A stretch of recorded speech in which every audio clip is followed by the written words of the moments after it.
श्री गर्भ गीता। अर्जुनो वाच। हे मधुसूदन, कृपया आप मुझे बताइए कि प्राणी जब गर्भ योनि में आता है तो वह अपने किस गुण दोष के कारण आता है। प्राणी जन्म से पहले गर्भ में कष्ट पाता है और जन्म के समय भी असहनीय पीड़ा पाता है।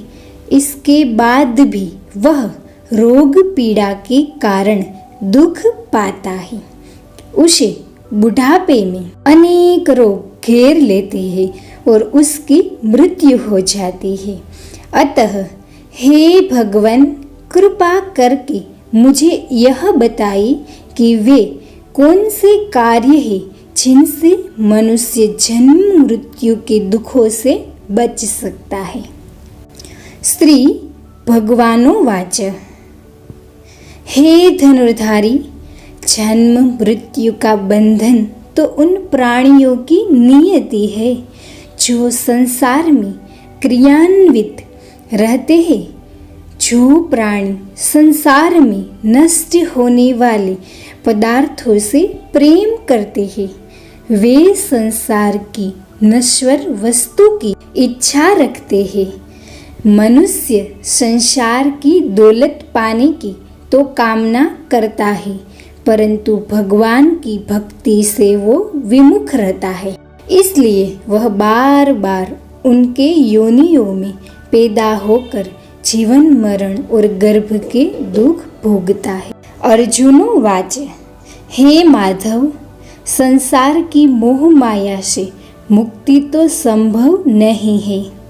मन 5 विकारों के वश में है। वे 5 विकार काम, क्रोध, लोभ, मोह और अहंकार है। यह मन मस्त हाथी की तरह है। माया मन को हर लेती है।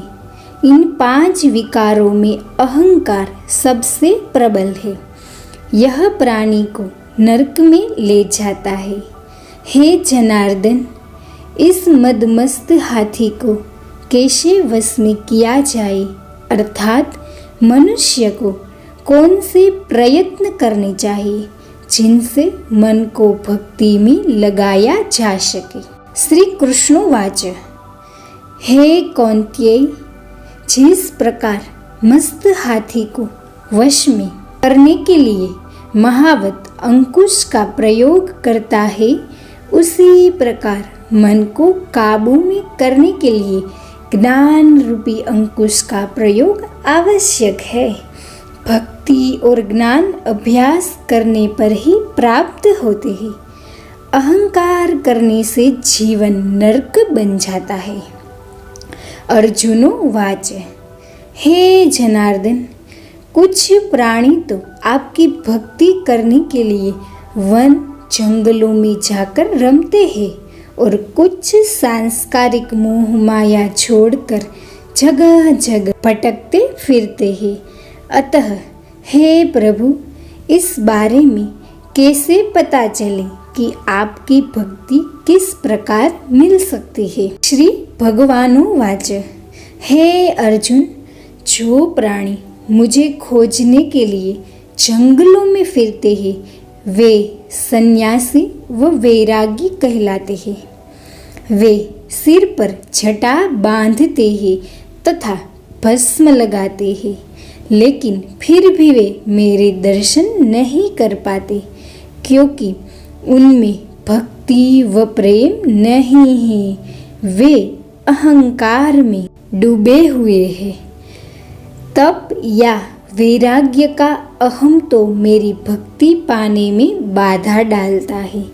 मैं शुद्ध मन से भक्ति करने वाले सतत अभ्यासी जो काम, क्रोध, मोह, लोभ और अहंकार से परे है, उन्हें मैं दर्शन देता हूँ।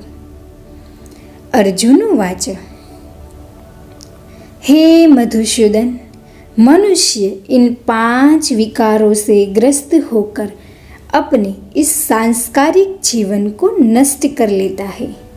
हे माधव, वह कौन सा पाप है जिनके कारण किसी की स्त्री असमय ही मर जाती है, किसी के पुत्र मर जाते हैं, और किस पाप के कारण व्यक्ति नपुंसक हो जाता है।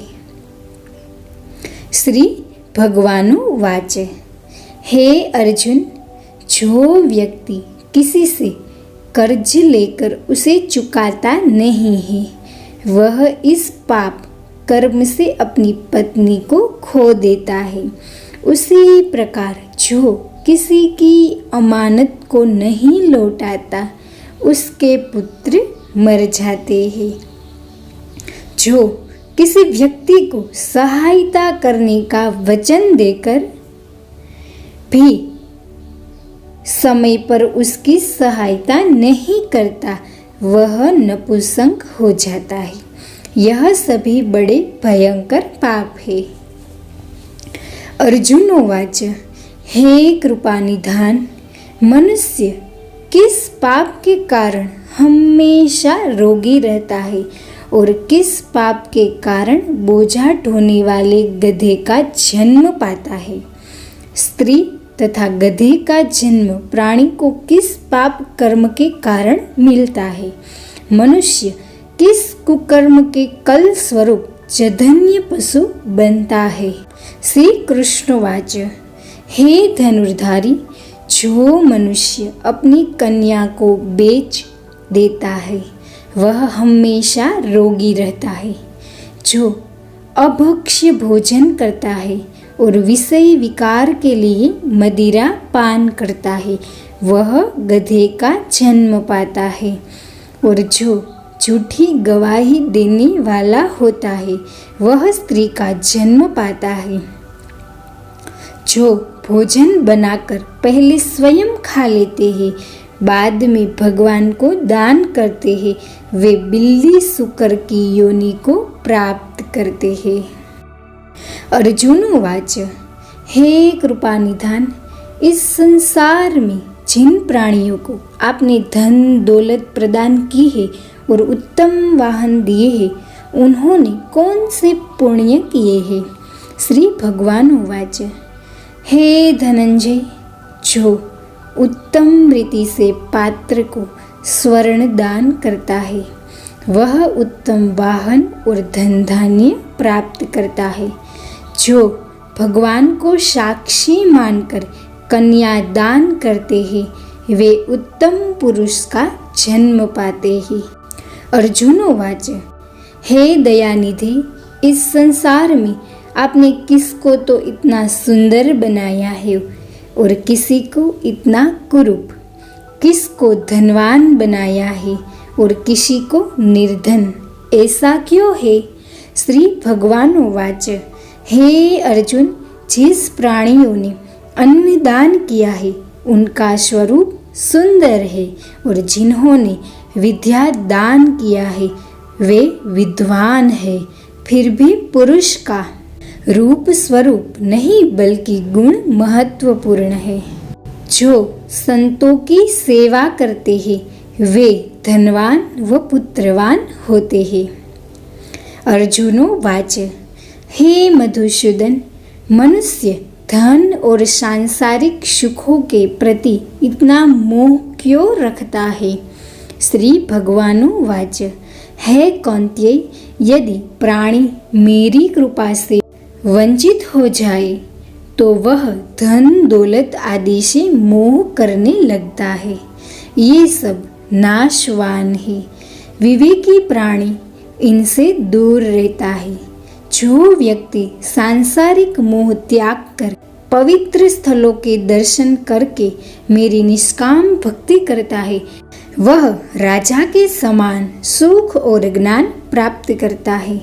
सभी वस्तुएं नाशवान है, केवल मेरी भक्ति ही ऐसी है जिनका नाश नहीं होता। अर्जुनोवाच हे जनार्दन, मनुष्यों में शारीरिक रोग जैसे रक्त विकार, खंडवायु, अंधता तथा पंगुता आदि का क्या कारण है। ये रोग क्यों होते हैं। बताने की कृपा करे। श्री भगवान उवाच हे अर्जुन, जो प्राणी मेरी भक्ति से विमुख होकर माया में लिप्त हो जाता है, वे क्रोधी, रक्तविकारी, आलसी, दरिद्र, शील संयम रहित, खंडवायु जैसे रोगों से ग्रसित होते हैं। जो स्त्री अपने पतिव्रत धर्म का पालन नहीं करती, वह संयम रहित ज्योतिर्हीनता जैसे विकारों से ग्रस्त रहती है। अर्जुन उवाच हे मधुसूदन, कृपा करके गुरु दीक्षा के बारे में भी कुछ बताने का कष्ट करें। मुझे गुरु की महिमा के बारे में भी बताए। श्री भगवान उवाच हे धनुर्धारी, तुम्हारा यह प्रश्न संपूर्ण मानव जाति के लिए कल्याणकारी है। तुम धन्य पार्थ और ब्रह्मचारी और संयमी पुरुष जो ईश्वर भक्ति और परोपकार में लगा हो, उसे ही गुरु बनाना चाहिए। अपने गुरु की देख रेख में ही मेरी पूजा करें।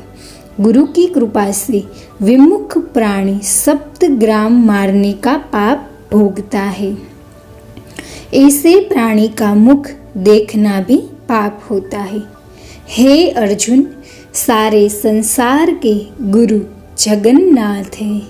विद्या का गुरु काशी, चारों वर्णों का गुरु ब्राह्मण, ब्राह्मण का गुरु सन्यासी है।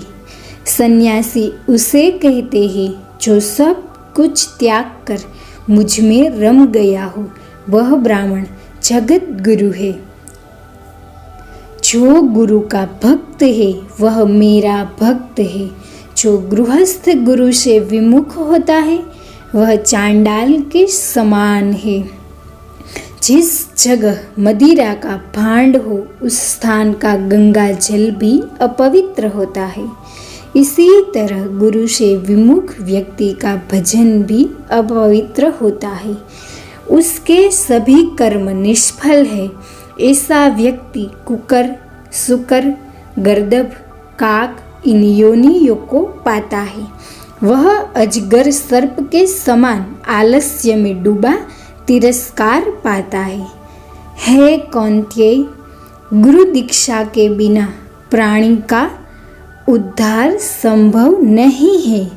जो गुरु की सेवा करता है उसको कहीं अश्वमेघ के पुण्य का फल मिलता है। हे अर्जुन, जो प्राणी तुम्हारे संवाद को पढ़ेंगे और सुनाएंगे, वे गर्भ के दुखों से बचेंगे। वे नरक की 84 योनियों से झंझट से बचेंगे। गर्भ गीता संपूर्ण। आज हमने भगवान श्री कृष्ण के मुखारविंद से इस प्रसंग को अर्जुन ने बड़े ध्यान से सुना। इसी कारण इस पाठ का नाम गर्भ गीता है। इस प्रसंग को पढ़ने और सुनने से व्यक्ति को पुण्य का फल मिलता है तथा उस व्यक्ति पर सदैव भगवान श्री कृष्ण की कृपा बनी रहती है। श्री नंद नंदन भगवान श्री कृष्ण व अर्जुन के वार्तालाप से परिपूर्ण यह प्रसंग जनश्रुति और सामाजिक मान्यता के आधार पर लिखा गया है। सनातन सिद्धांतों के अनुरूप होने के कारण धर्माचार्य इसके पाठ की आज्ञा देते हैं।